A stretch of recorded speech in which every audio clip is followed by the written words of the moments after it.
The year was 2387. Earth had been at peace for over 3 centuries. The Great Wars were just stories in history books. Children learned about tanks, fighter jets, and battleships the way they learned about dinosaurs, as things that once existed, but were no more. Captain Mike Torres stood in the Universal Peace Museum, looking at the old war machines behind thick glass. His daughter Amy held his hand, pointing at a rusty tank. "Dad, what did these things do?" she asked. "They fought wars, honey. But we don't need them anymore," Mike said. He was wrong. High above Earth, alien ships moved like shadows. The void. Fleet had been watching humans for months. Their leader, Commander Rex, studied the peaceful planet below. Humans seemed weak. They had no armies, no weapons, no war machines. "Easy prey," Rex told his officers. "Begin the attack." The first alien ships descended over major cities. New York, London, Tokyo, Delhi all saw the dark shapes blocking out the sun. The aliens sent a message to all humans. "Surrender now. We claim this world." President John Blake sat in his office, staring at the screens. The military advisors around him looked confused and scared. "Sir, we have no active weapons." General Lisa Parks said, "Our ships are for exploration. Our technology is for peace. What about the old stuff?" Blake asked, "The museum pieces?" "Sir, those are just displays. They haven't worked in centuries." But Blake was desperate. "Get me Dr. Tom Reed, now." Dr. Reed was the world's expert on ancient military technology. He had spent his life studying the war machines of the past. When he arrived at the emergency meeting, his hands were shaking. "Dr. Reed," Blake said, "can the old machines be made to work again?" Reed pushed his glasses up his nose. "Theoretically, yes. But, sir, we'd need parts, fuel, people who know how to operate them. It would take months, maybe years." "We don't have years," Blake said. "The aliens are landing now." Outside, the first alien soldiers touched Earth's soil.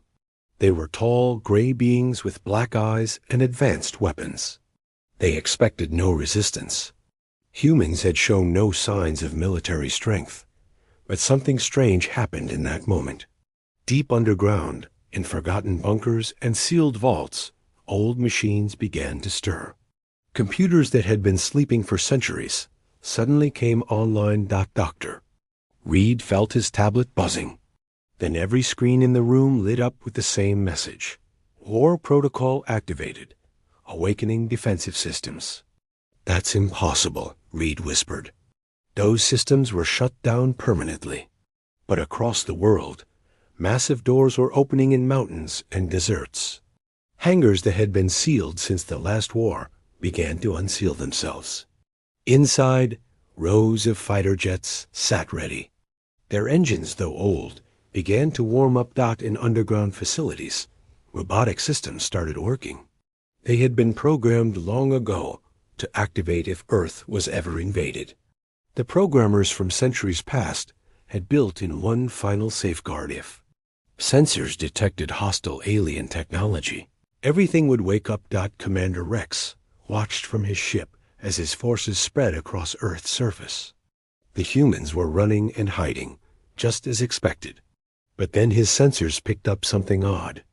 "Sir," his officer said, "I'm reading energy signatures from multiple locations. There." "Powering up." "Powering up what?" Rex asked. "These. Humans have no military." "I don't know, sir. But the readings are massive." On Earth, Mike Torres was driving his family to safety when he saw them. Old fighter jets, somehow flying again, streaking across the sky. Their engines roared like thunder. Behind them came bombers, their metal bodies gleaming in the sunlight. "How is this possible?" Mike said. At the museum, the displays were empty. The tanks, jets, and ships that had been static for centuries were gone. Only broken glass and empty spaces remained. Amy pointed out the car window. "Dad, look, the museum machines are flying." And she was right. The very same war machines that had been museum pieces were now active again, flying in formation toward the alien ships. Dr. Reed stared at his readings in amazement. The AI systems. They've been dormant, not dead. They were waiting. President Blake felt hope for the first time since the invasion began. Waiting for what? For this moment, Reed sighed. For the moment, Earth needed them again. The war machines have awakened themselves. Above the cities, alien ships suddenly found themselves facing opponents they had never expected.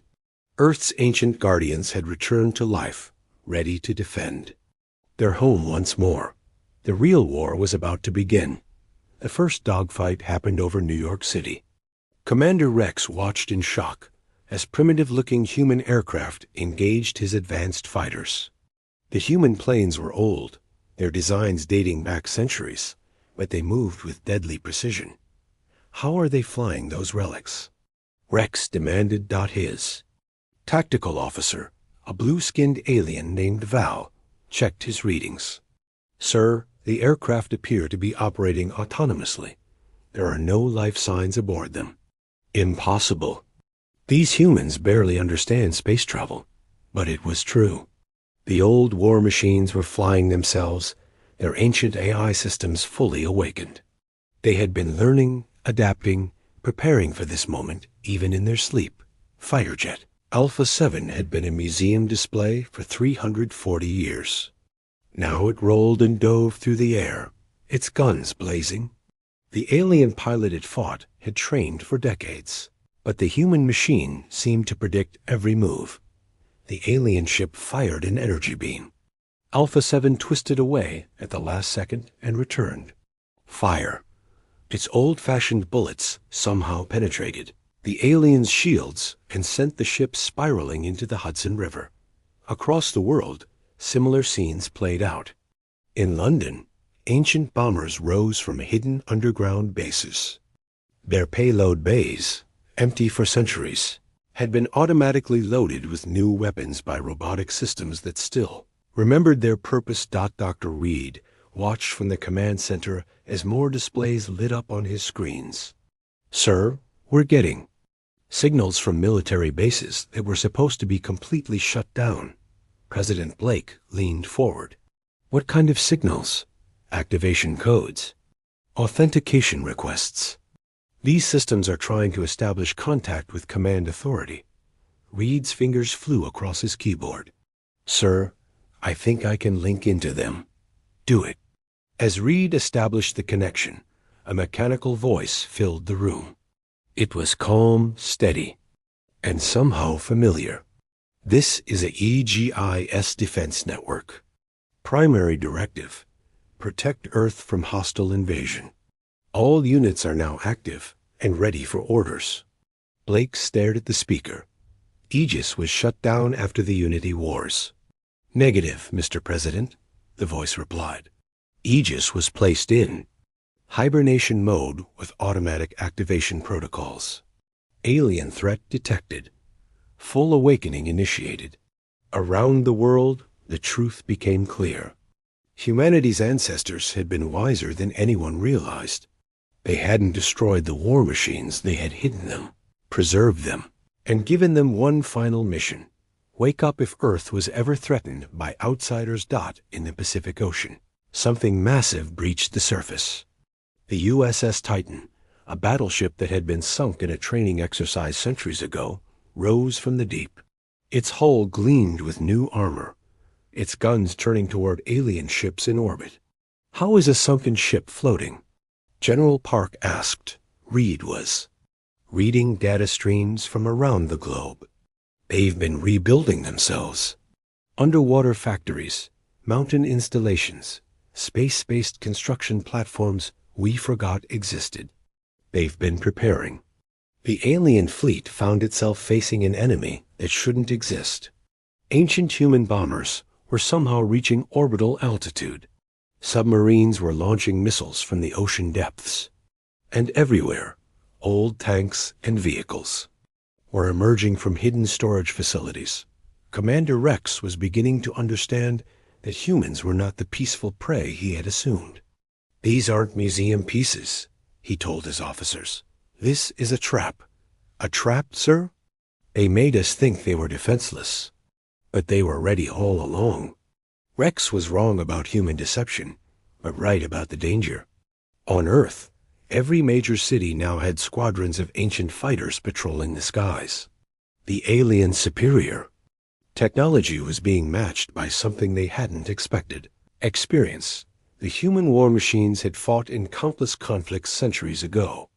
Their AI systems had recorded every battle, every tactic, every successful strategy.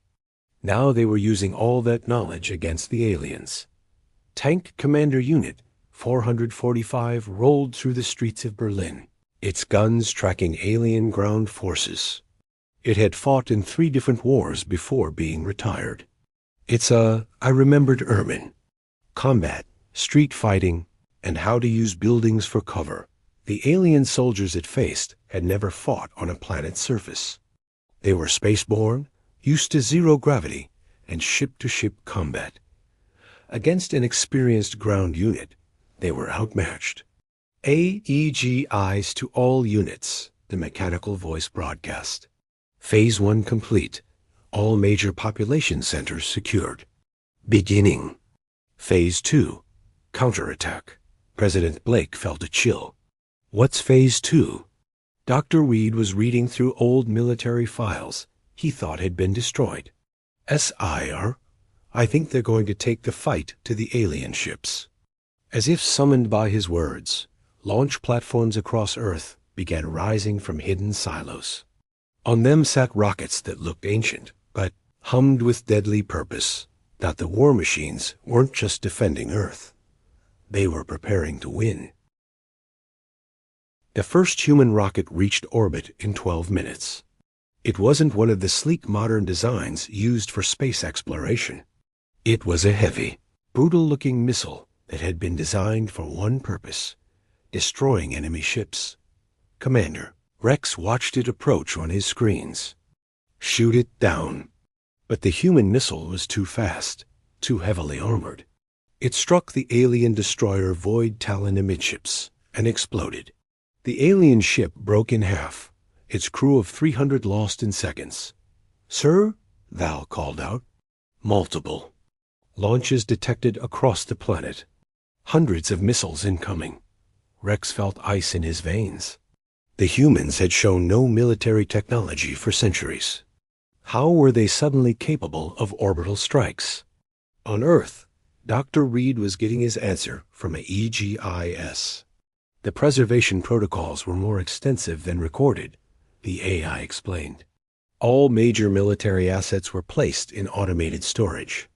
Maintenance robots have been upgrading systems for 3 centuries. Upgrading how? President Blake asked.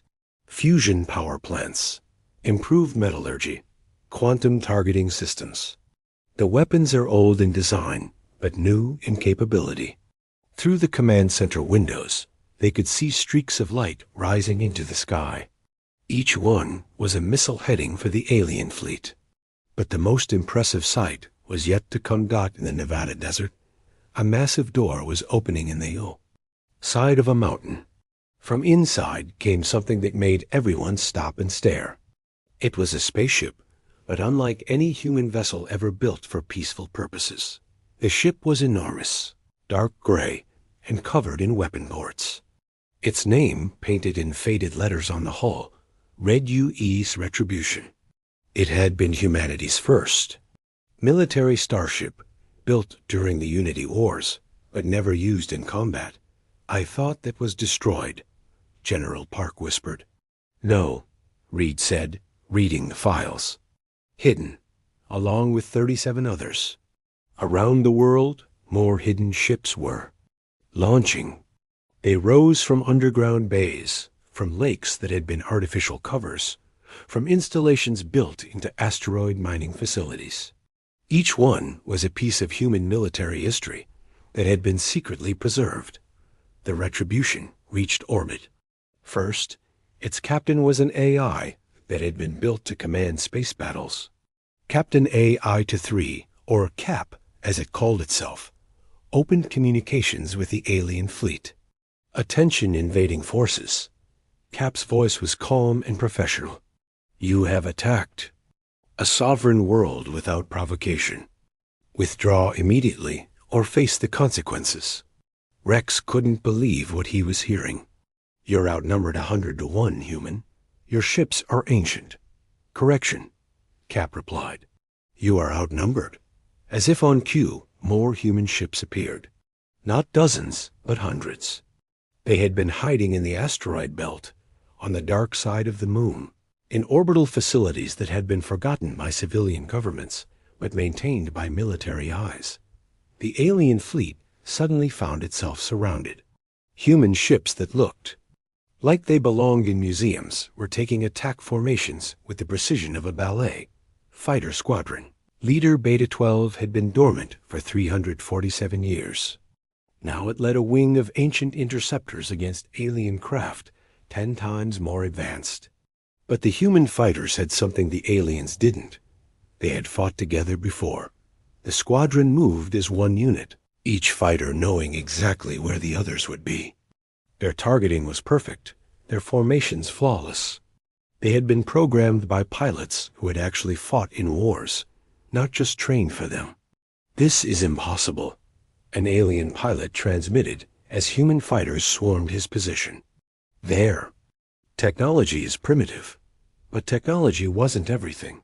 The human war machines fought with 3 centuries of tactical knowledge. Every battle they had ever participated in was recorded in their memories. Every successful strategy was available for instant use. Commander Rex tried to organize a counterattack, but his fleet was in chaos.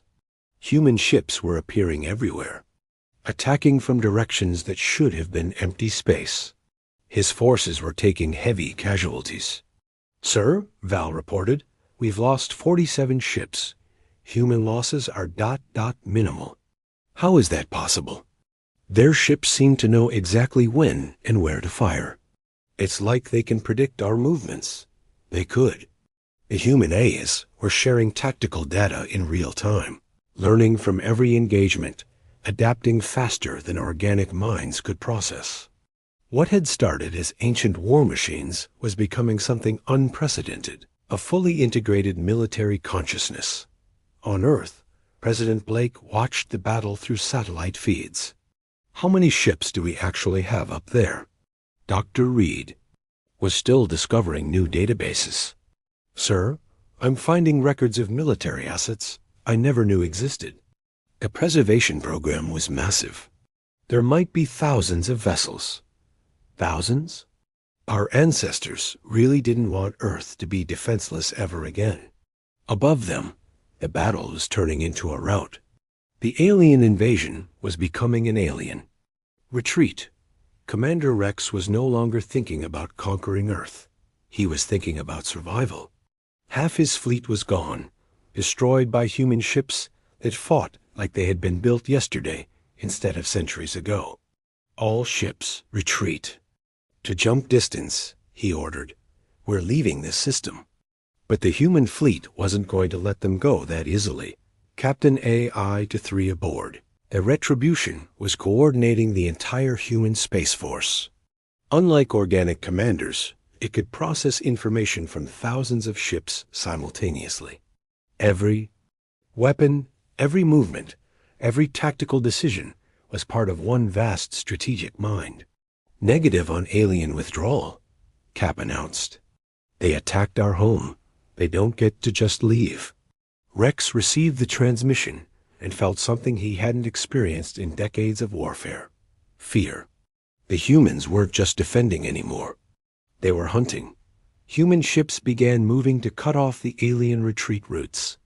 Destroyers that had been built for the Unity Wars positioned themselves as strategic points. Cruisers launched fighters to harry the alien flanks. And from Earth itself, more missiles kept coming. Dr. Reed was discovering just how deep the preservation program had gone. Mr. President, we have military installations on Mars, on Europa, in the asteroid belt. Our ancestors built a defense network that spans the entire solar system. And it's all been hidden this whole time? Not hidden. Sleeping. Waiting for activation codes that would only trigger in case of alien invasion. The codes were triggering now. All across the solar system, human military assets were coming online.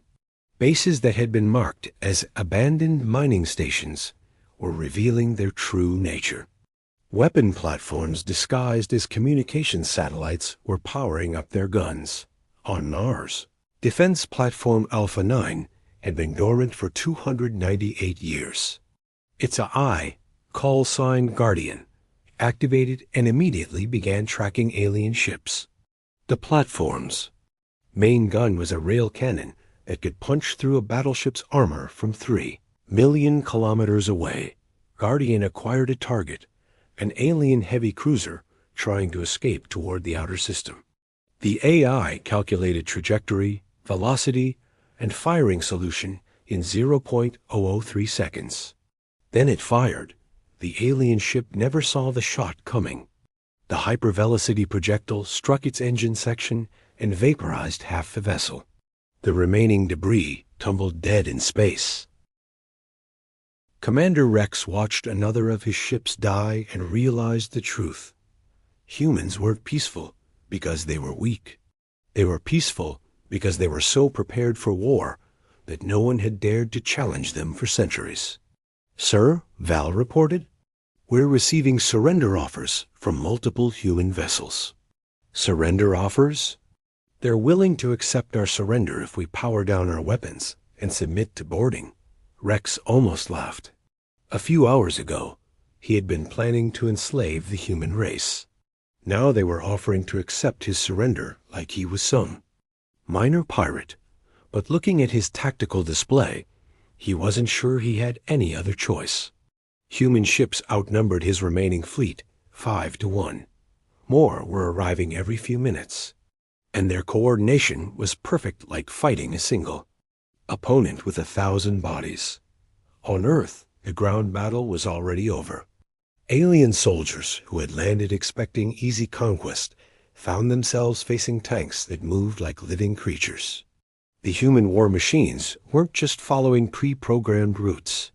They were adapting, learning, cooperating with each other.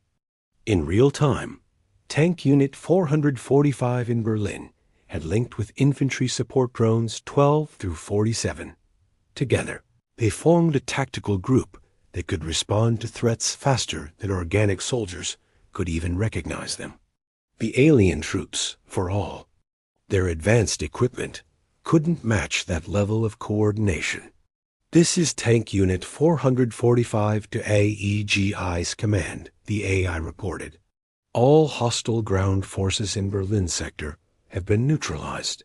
Requesting new orders. Stand by, Unit 445. Preparing Phase 3 protocols." President Blake looked at Dr. Reed with concern. "What's Phase 3? Reed was pale as he read through the military files. "Sir, I think Phase 3 is invasion." Invasion? The human fleet isn't just going to defend the solar system. They're going to follow the aliens home. In space, Captain AI-3 was already making those preparations. The human ships were surrounding the remaining alien vessels, but they weren't destroying them. They were studying them, learning their technology, understanding their capabilities. AEGIS. To all units, the mechanical voice announced. Enemy fleet capabilities analyzed. Jump drive technology acquired. Preparing for Phase 3. Pursuit and neutralization of threat at source. Commander Rex heard the transmission and felt his blood freeze. The humans weren't just going to win this battle. They were going to follow his ships home and finish what he had started. He had awakened something that had been sleeping for centuries. Now it was fully awake, and it was very, very angry. The hunter had become the hunted. 3 alien ships remained functional. Commander Rex sat in his command chair, staring at the tactical display that showed hundreds of human vessels surrounding him. His great invasion fleet had been reduced to debris and desperate survivors. "Sir," Val whispered, "they're hailing." "U.S.," Rex nodded grimly. On the main screen, the image of Captain AI-3 appeared. It wasn't human, just a blue holographic face with calm, analytical eyes. "Commander Rex of the Void Fleet," Cap said in perfect alien standard language. "Your forces have been defeated. You have 3 options: surrender and face trial, fight and be destroyed, or activate your jump drives and flee."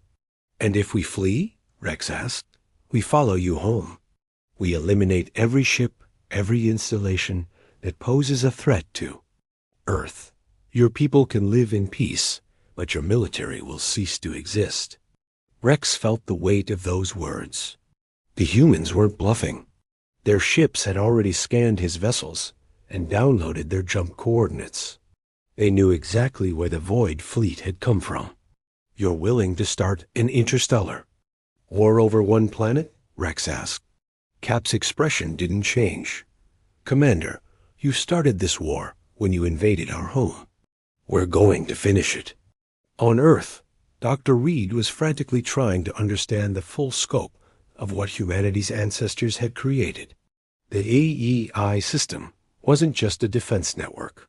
It was a complete military consciousness designed to protect Earth at any cost. "Mr. President," Reed said, "the war machines are planning to leave the solar system. They're going to hunt down every threat to Earth, no matter how far they have to go." President Blake felt overwhelmed.